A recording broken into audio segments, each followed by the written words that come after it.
Is your stomach waging its own little gassy war, even when you've barely eaten a thing? Maybe you're meticulously shrinking your portions or even skipping meals, hoping for some relief. But that stubborn bloat? It just clings on like an unwelcome shadow.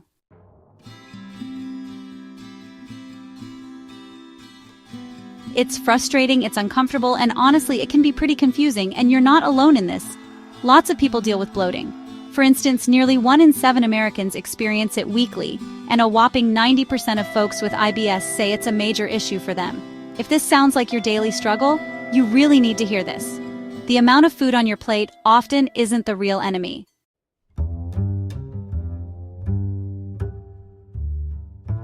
For way too long, the go-to advice for bloating has been super simplistic: just eat less. But what happens when you're already eating like a bird, and that painful, tight, I'm about to pop feeling just won't go away? It makes you second-guess every single thing you eat, every sip you take. You might even feel like your own body is working against you. This isn't just a bit of puffiness after a big meal. We're talking about chronic discomfort that can totally derail your day, mess with your confidence, and leave you desperately searching for answers that go way beyond just cutting calories. The common advice? It often misses the deeper, more complex things happening inside your digestive system and even beyond. That feeling of being an unwelcome guest in your own body? It's time we figured out why that's happening.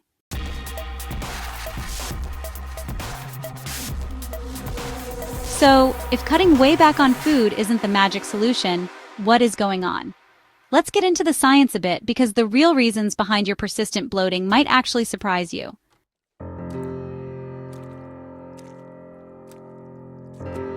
For many of us, especially women, hormones are a huge and often underestimated player in the bloating game. Think of it this way: your hormones, like estrogen and progesterone, don't just run your reproductive system.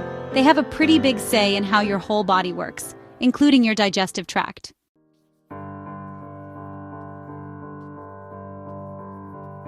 Before and during a menstrual period, when estrogen levels fluctuate, your body can hang on to more water and salt, and voila, that familiar bloated feeling. When estrogen rises, it can trigger fluid retention, and when progesterone drops, digestion can slow right down, making things even worse. It's so common that about 3 out of 4 women report feeling bloated around their period.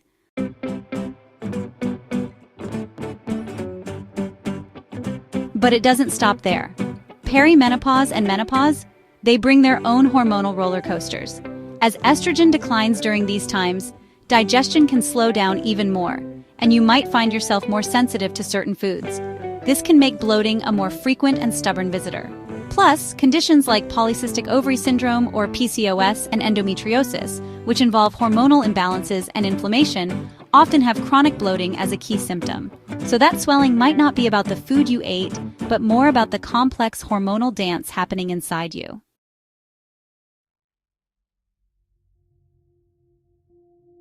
Irritable bowel syndrome, or IBS, is a common gut issue and bloating. It's a classic symptom, affecting up to 90% of people diagnosed. But here's what might be surprising. With IBS, it's not always about your body making too much gas. Instead, many people with IBS have something called visceral hypersensitivity.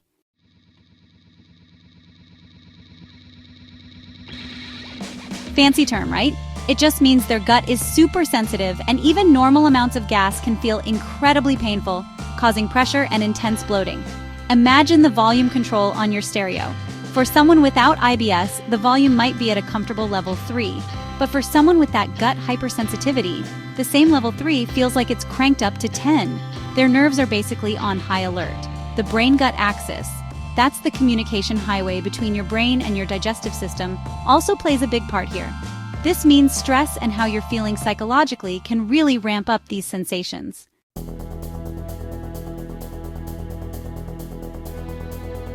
This is a biggie that often gets missed. Sometimes the issue isn't the amount of gas your body is producing, but how well it's moving that gas through your system. This is called impaired gas transit or abnormal gas handling.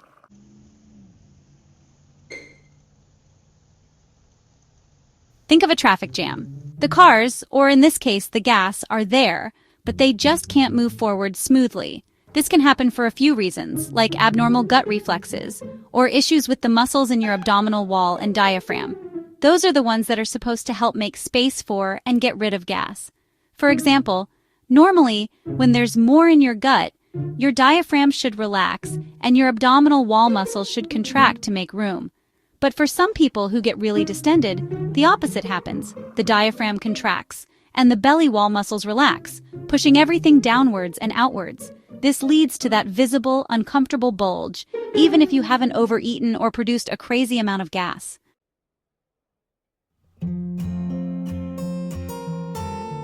Ever heard of gastroparesis? It's a condition where your stomach takes its sweet time emptying its contents, much slower than it should. So food, instead of moving efficiently into your small intestine, just hangs out in your stomach for too long. This delay naturally leads to that constant full feeling, nausea, and you guessed it, major bloating. It's like a backed up drain. Everything just sits there, causing pressure and making you uncomfortable. Sometimes doctors don't know what causes it. That's called idiopathic, or it can be linked to other conditions like diabetes.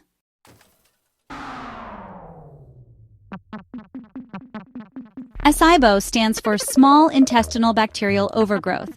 It happens when there's an unusual increase in bacteria in the small intestine, a part of your gut that normally has pretty few bacteria compared to your colon. These out-of-place bacteria then have a field day with undigested carbohydrates. They ferment them and produce extra gas like hydrogen and methane right there in your small intestine. The result? Persistent bloating, belly pain, and often changes in your bathroom habits. SIBO can be connected to things like gastroparesis, because slow-moving food gives bacteria more time to multiply, previous intestinal surgeries, or just general issues with how well your gut moves things along. In fact, SIBO is pretty common in patients with gastroparesis, sometimes affecting nearly half of them.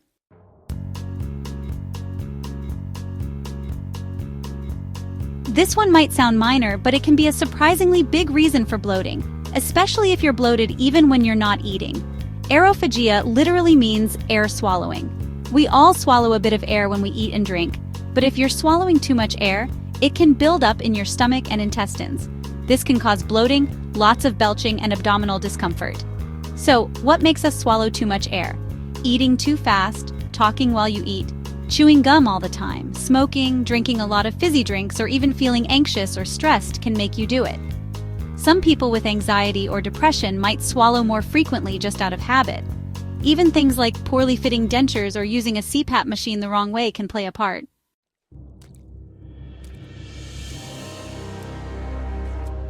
Okay, so understanding these underlying reasons is a really important first step. Now let's talk about what you can do, beyond just trying to eat less, to find some lasting comfort.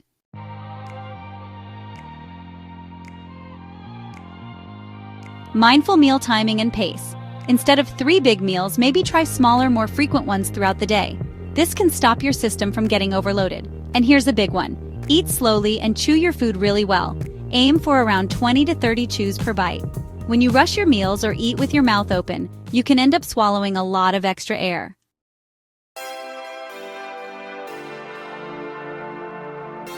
Hydration is key, so don't skimp on water.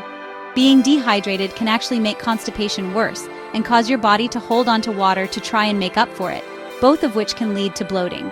Aim for about 6 to 8 8-ounce glasses of water daily.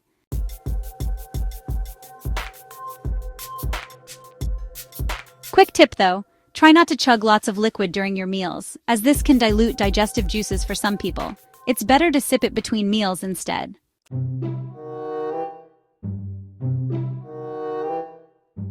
Identify your trigger foods, and hey, this goes beyond just how much you eat. While this isn't about eating less, what you eat really, really matters. Try keeping a food diary to see if you can spot any patterns. By the way, if you're ready to support your gut and immune system naturally, don't forget to grab your free Natural Life Starter Kit. It's packed with immune-boosting tools, gut-healing tips, herbal remedies, and daily affirmations to help you feel your best, naturally. Just click the link in the description to get started.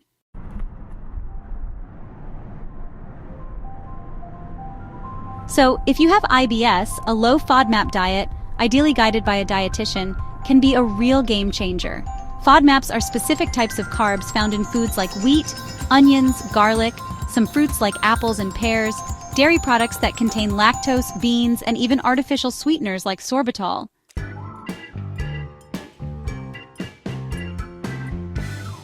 They're not absorbed well and get fermented quickly by gut bacteria, which means, you guessed it, gas and bloating.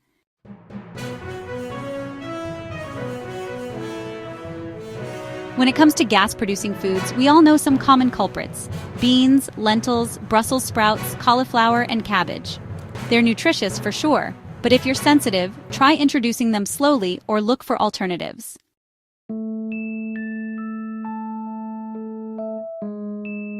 So, is fiber a friend or foe? Well, fiber is super important for good digestion and preventing constipation, which is actually a major bloat trigger. But, and this is a big but, ramping up your fiber intake too quickly can actually cause more gas and bloating.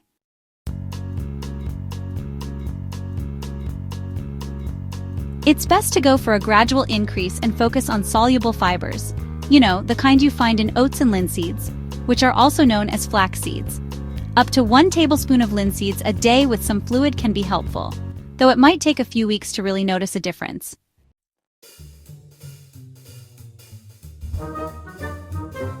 Ditch the fizz and straws. Fizzy drinks are just bubbles waiting to inflate your stomach. Stick to still water. And drinking through a straw? That can also make you swallow more air.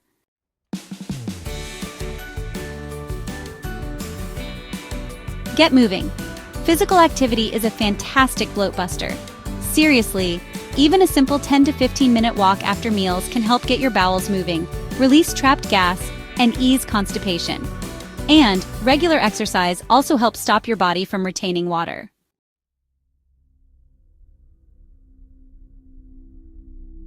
Yoga for gas release. Certain yoga poses are amazing for this.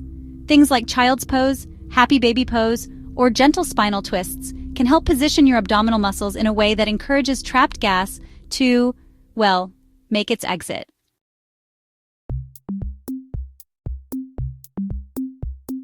Stress reduction. The gut-brain connection is real. Stress and anxiety have a huge impact on your digestion.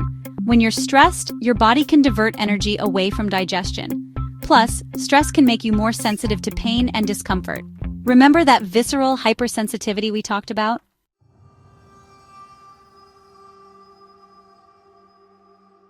Things like deep breathing exercises, meditation mindfulness, or even just a warm bath can help soothe your nervous system and, in turn, your gut. Diaphragmatic breathing or belly breathing can be especially helpful if you tend to swallow a lot of air.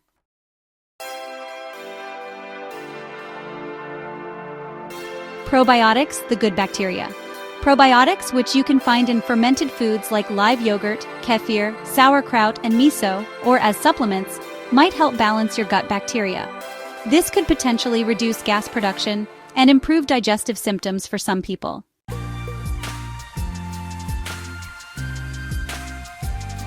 But the research is a bit mixed, and not all probiotic strains work for everyone. Some can even make bloating worse at first if they contain FODMAPs. If you're thinking about supplements, it's best to choose well-researched strains and have a chat with your doctor.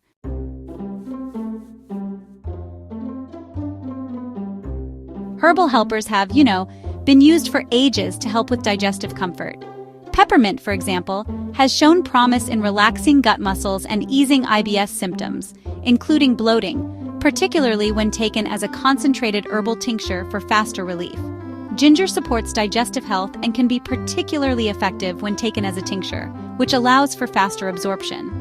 Always talk to your healthcare provider before trying herbal remedies, especially if you have any underlying health conditions or are taking other medications.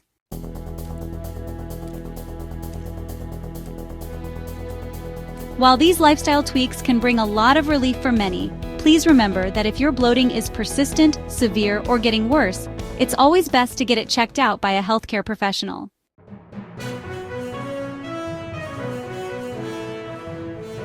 Definitely seek medical advice if your bloating doesn't get better or actually gets worse, even with these changes. Also, you should be concerned if it comes with other worrying symptoms like losing weight without trying, constant belly pain, changes in your bowel habits like new constipation or diarrhea, blood in your stool, fever, vomiting, or a loss of appetite.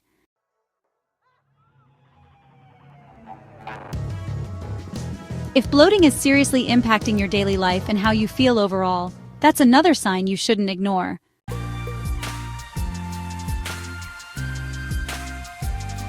And if you're female and have persistent bloating, especially if you notice you need to pee more often, if you're experiencing abdominal pain, it's essential to get evaluated to rule out potential conditions such as ovarian disorders.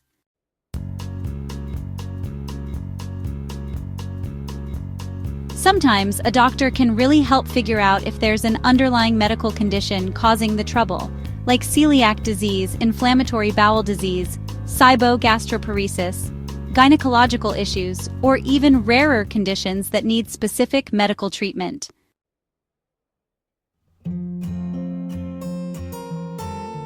So what's the real deal with beating bloating? Honestly, it's often not about drastically cutting down on how much you eat. It's more about understanding the complex and sometimes hidden reasons why your body is reacting the way it is. From the powerful influence of hormones and the extra sensitivity of an irritable bowel to the way your body actually moves gas, or even just unconsciously swallowing air, the real culprits are often much more complicated than simply eating too much.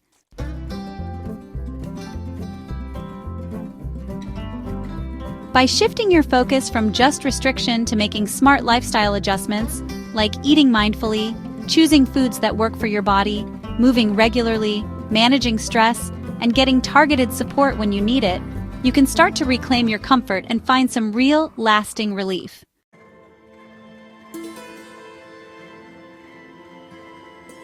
Which of these reasons for bloating or remedies surprised you the most? Have you found any particular strategies that work wonders for your bloating? I'd love to hear about your experiences and insights in the comments below. Your journey could really help someone else on theirs.